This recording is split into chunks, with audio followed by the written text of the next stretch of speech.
Griffin the Griffin by BlackWing. Chapter 29. Blood. Hey, dragon! Come and get me, you ugly fucks! I could literally see the force of my yell rolling up into the air. It hit my ears a lot, and I had them covered. Etch and Growl actually had gone as far as to bury their heads underground. After a few moments, the little orange dot up in the clouds returned to my taunt with a screech and a lick of flame spouting, then turned and headed towards us. I rolled all my joints, cracking them satisfyingly, then dug my claws into the ground and began to shake. "Oh no, not now! Griff, are you going to be okay?" Trixie began. Gilda looked at me. "It's not that, Trix. It's different. I know what's going on." What is it? I don't understand," Mario replied. He's only ever been like this twice before. Both times I only caught a glimpse of it. The first time was against a black dragon, and the second time the diamond dogs. He's not shaken from the effects of the dragon blood, and it's not with fear. It's not quite excitement either. The mad grin on his face, his gaze with a searing intensity. He probably can't even hear us right now. He's too focused. "But what is it?" Nadine asked. "I forgot, you've never seen this before. There's only one name for this. Bloodlust. He's about to go wild on that dragon. He can't wait to shred it to tiny little pieces. The reason why he gave us all such detailed orders ahead of time? Because he might not be able to in the fight. All depending on how crazy he gets. Anything he says may just come out as a screech. He's basically going to go bonkers for a little while. Better hold on, Trix, and try not to lose your lunch. You're in for a wild ride. One more thing, I've never seen it this intense before. It would be best if we all just stayed out of his way. There's no telling if he'll even recognize us as friends out there." Blood, blood, blood, blood, blood, blood, blood, blood, blood, blood, blood. This is going to be fun. The dragon had gotten closer now and was beginning to search for us. I was quivering with excitement and desire. I wanted nothing more than to hack that dragon into teeny pieces and eat it. Probably because part of my brain was telling me that I needed it, and partly because I knew I could kill it. Black dragon scales are the hardest there are, and mine was sharpened to the point that if I dropped one of my feathers on it, the weight of the feather would be enough to cut it. Literally. I tried and it worked. I was going to enjoy this immensely. With an eagle's shriek, I took off into the sky. Gilda followed suit. Nadine was in charge of the dogs, who were in charge of each unit. They all looked pretty scared, while all but Maria and the dogs tried to hide it. Those three were whimpering slightly. I could tell Trixie was tense, as she was gripping my back, but I paid it no mind. As long as she did her job, we'd be fine. I met the dragon in midair and stared it down, with it glaring back at me. Who'd you call ugly? I pointed my sword right at him, its edge reflecting its ruby's eyes. "Get it straight! I called you an ugly fuck!" At which point, Gilda shot an arrow into its left eye. It howled, and Trixie tossed 6 explosive files down its throat. Then casted the invisibility spell. I took off to its left, invisible and in the blind spot, while Gilda went right. It tried to follow her, turning its head around. Base of the skull, meant for mobility, not protection. Here we go. I swung my sword at the spot behind its ear. My sword hit its scales, causing several of them to shatter and sinking into the flesh slightly. It didn't go in. I did not get my kill shot. Damn it.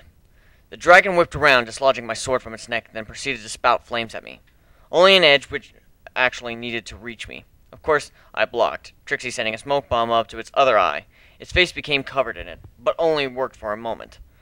As soon as it moved its head, its vision became clear again. Of course, as a being used to living with fire and brimstone, its eyes wouldn't be harmed by the smoke. Trixie seemed to realize this as well and recloaked us, trying to give me some time to come up with another plan.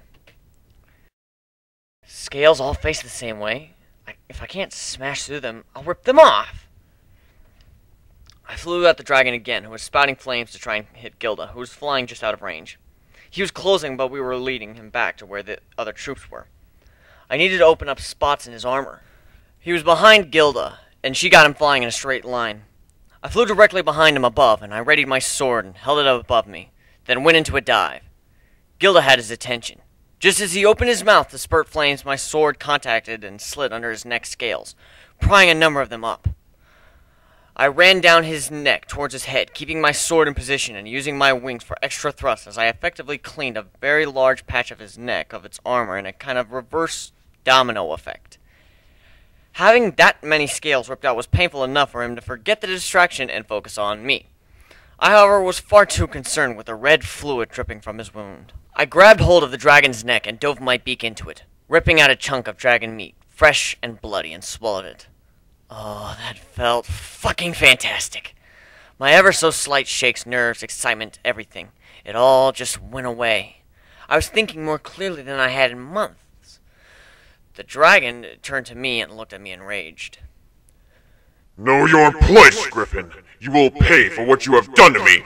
Smoke coming from its nostrils as it snorted at me. I cracked my neck again and lifted my sword high. Newsflash, pal! I'm gonna kill ya. And when I'm done, I'm gonna fucking eat ya! The dragon began to laugh and lifted its claw, intending to slice me. I looked at my sword, the dragon's reflection in it, before something strange began to happen. It began to shimmer constantly, which began to build up until it was positively glowing. I was right. When I felt better before. Medico, sauna, or medic, or sauna. Those are Latin for heal. I've had that dragon's blood in me, so it's considered a part of me, and it accepts my magic, while rejecting everyone else's. Now that I'm thinking clearly, it all makes sense. Now, the problem is that despite my sword being the sharpest thing to exist, as well as one of the hardest, I still can't slice through the dragon's scale. At most, I crush them. If I could enhance my edge somehow... The Latin word lacero, lacerate, cut, mangle, shred, rend, claw, break, tear, shatter, wreck... That could work.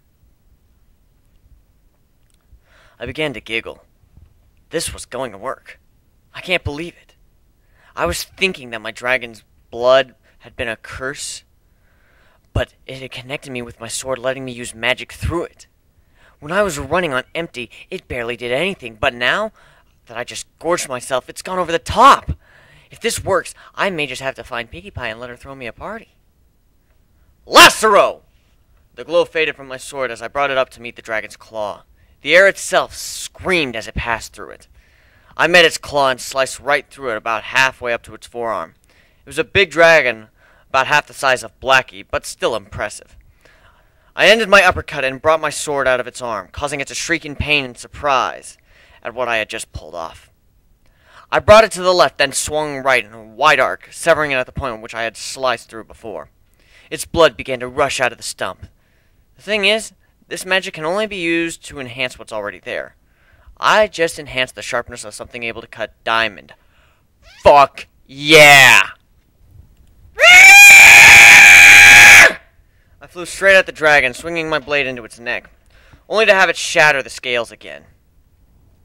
Damn, it wore off! The dragon spotted us. If it was mad before, it was positively fuming now. Trixie, I would very much like to be invisible now! Trix? Yo, Trix! Ah, damn it all! Trixie was no Fluttershy. Staring down a full-grown dragon with rage greater than the volcano behind it, she had frozen in fear. Thanks, Trix. Perfect time to become useless. The dragon took a great breath and cast its burning air over us. I held my blade in front of it to catch the flame.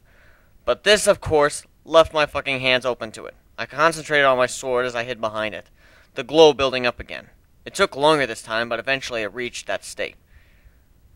Protego! As the flames dissipated, my hands weren't burned. I had shielded them. Of course, I was sweating now. While under the effects of the dragon blood, I had vastly increased magic, but that didn't mean I didn't get worn out. I started getting a bit hazy, but Trix had snapped out of it and clocked me in the head to help me do the same. Nice of you to wake up! Hide us, now! Trixie cast the invisibility spell, causing us to blink out of existence again. Thankfully, the spell worked by air bending around us, so it was able to hide the sword as well. The dragon had stopped trying to look for me, and had just started spewing fire everywhere in an attempt to catch us. I skillfully avoided the fire spouts and flanked around. We were right next to hidden troops in the forest. Gilda had shot a couple arrows at the dragon, but it couldn't hit its eyes. They were bouncing off and were unnoticed. It was after me. It was still blowing fire all over the place, not bothering to look, just trying to get a lucky shot. I couldn't charge my sword without giving myself away, as the glow would let it spot us. Time for what the troops are there for. Go for the wings! I yelled, at which point I heard some murmurs from the forest below, and a barrage of projectiles flew out from the trees, ripping holes in the drake's soft, unarmored wing tissues. It roared in pain as another barrage came forward, putting more holes into it. I managed to get behind it and began charging my sword again. It took almost a minute this time around. Dragon blood wears off quick. I have to make the most of it. The dragon landed, no longer able to fly, and off balance due to its missing an arm. Having spotted the soldier with its one good eye, it began trying to torch them. 3 of each tribe got turned to ash when they couldn't get out of the way fast enough, while the others darted around to the side and Maria carrying Nadine on its back. They began hacking away at its wings, trying to ground it permanently. The young griffin dug its claws into the spot I had opened in its neck and closed her eyes, desperately trying to hold on despite her fear. After all, being the head was the safest location. The dragon was shaking around violently, trying to throw its rider off. Why haven't the explosive vials gone off yet? With a low rumble, the dragon suddenly put its neck straight and began to vomit. Its stomach acid ate through the glass, and the explosives went off all at once, sending bile up its throat. As if on reflex, it straightened its neck and held still while it emptied the contents of its gut, giving Nadine all the chance she needed. Have you ever seen a cat leap from the floor to the top of the fridge? Because she can basically do the same except on a human scale. That cat can jump! Now, I know how she reached the top of the treehouse. Yeah, she climbed up, but she probably could have jumped to the top if she wasn't trying to be sneaky. Bringing her 2 daggers forward, she dove down, ramming the points into the small cut I had made earlier. The dragon suddenly stopped moving, then slumped over, dead as the envenomed blade stuck into its brainstem. Cheers erupted from the woods. Celebrations. I flew down to the dragon and began to store as much of its blood as I could in vials, while also drinking some. I stopped drinking as horror filled my eyes. Come on, come on! No! No! Why is it doing this? No! No! Nadine climbed off and looked at me, crying. What's the matter? Look! I showed her a vial of the dragon's blood, which no longer was red, but had turned black.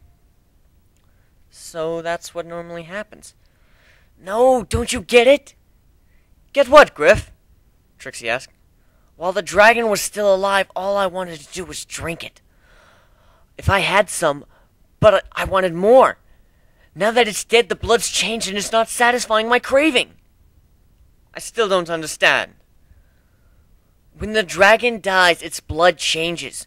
I didn't notice it last time because I still had the taste of living dragon's blood in my mouth. But after it dies, it doesn't taste sour anymore. You're not making any sense. For it to work the way it was supposed to, I had to drink blood from a living dragon.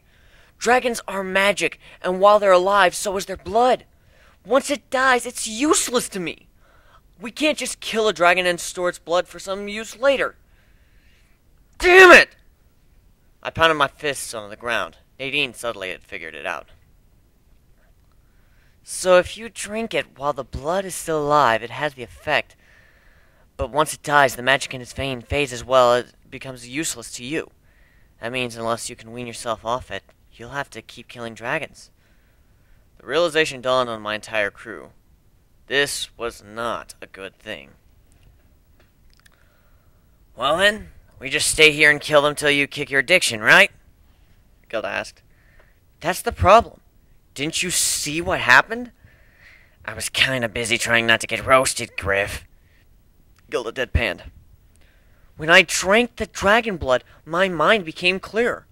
I focused on my sword and it got a huge magic charge because I gorged myself on dragon magic.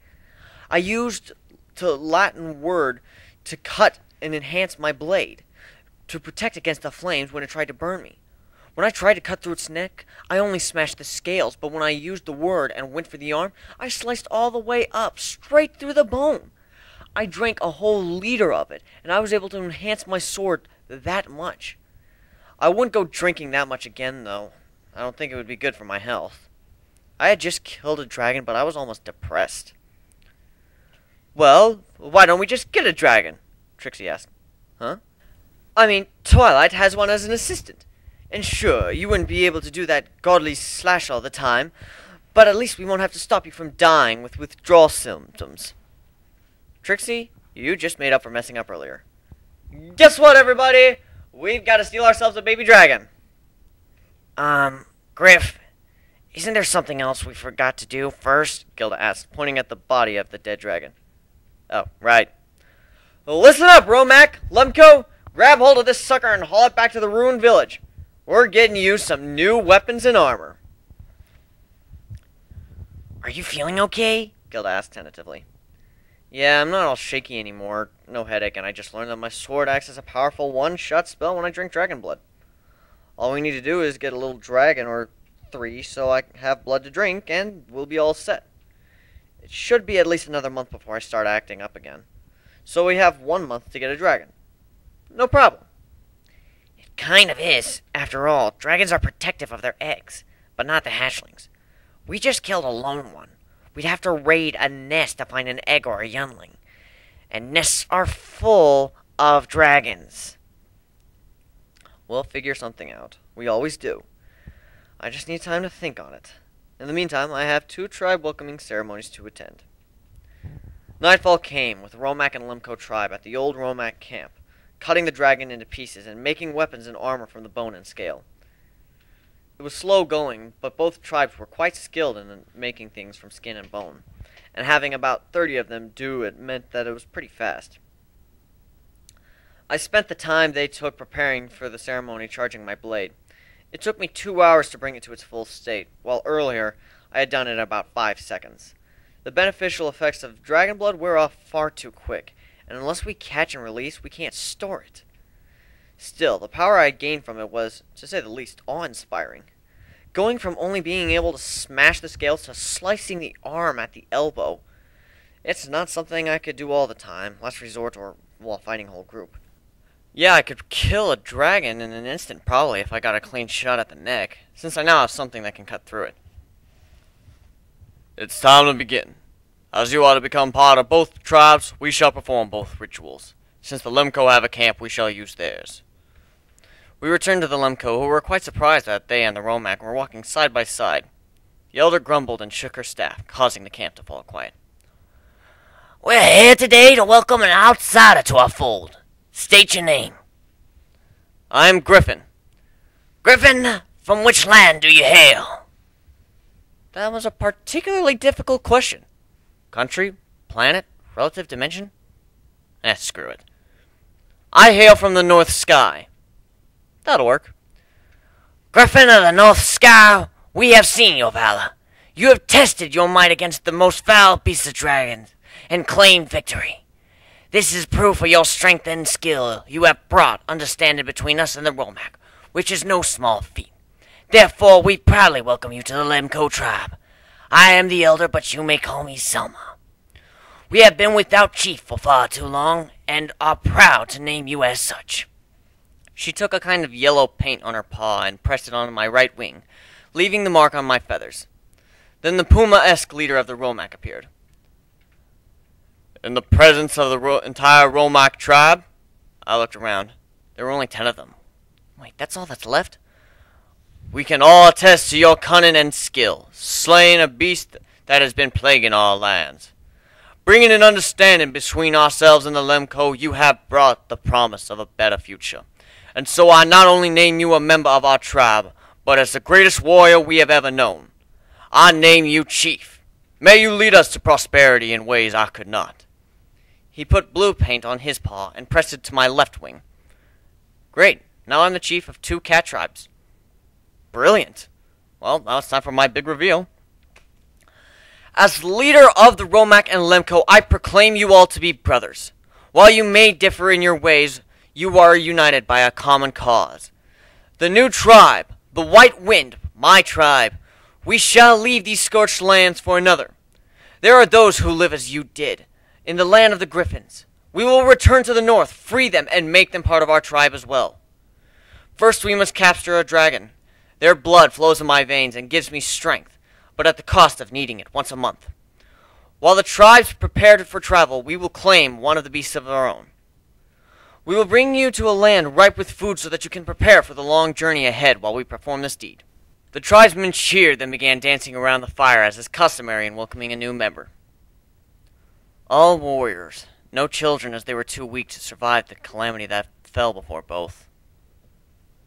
20 footmen, clubs, axes, and such, 6 spear cats, and Selma the shaman. That's what remains of the Lumco.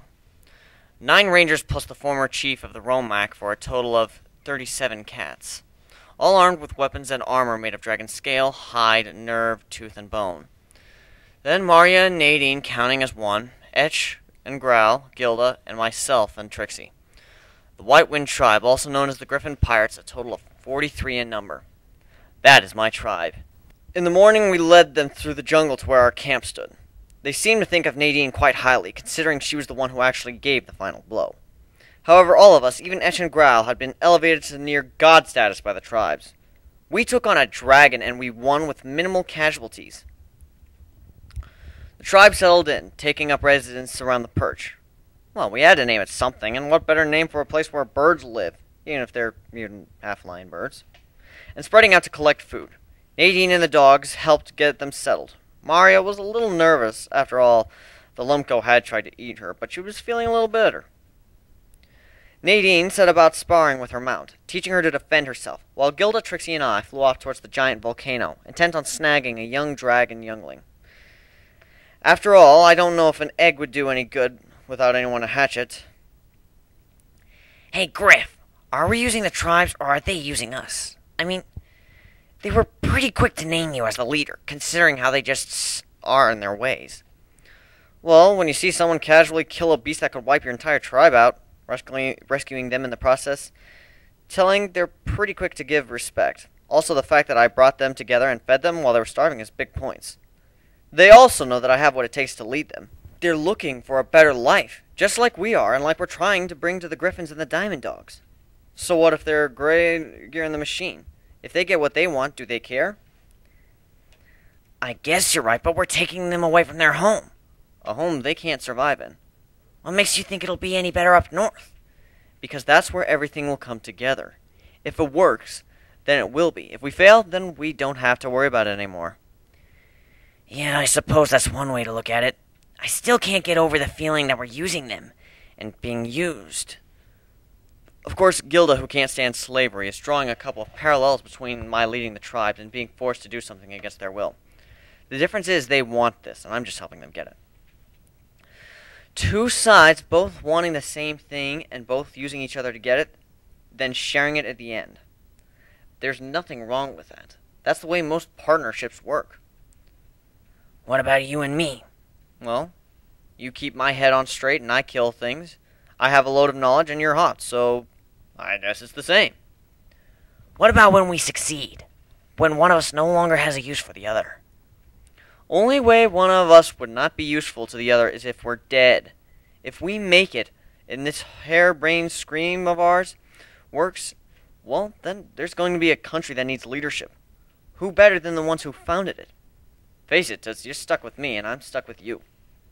What about me? Trixie asked. Rulers need advisors, counselors, people or ponies they can rely on. Don't worry, I'm not just going to throw any of you out in the end. Well, there it is. Get in, kidnap a dragon, then get out. Isn't that, slavery as well? I mean, taking someone just so you can feed off them slowly? Gilda asked. I suppose it might be.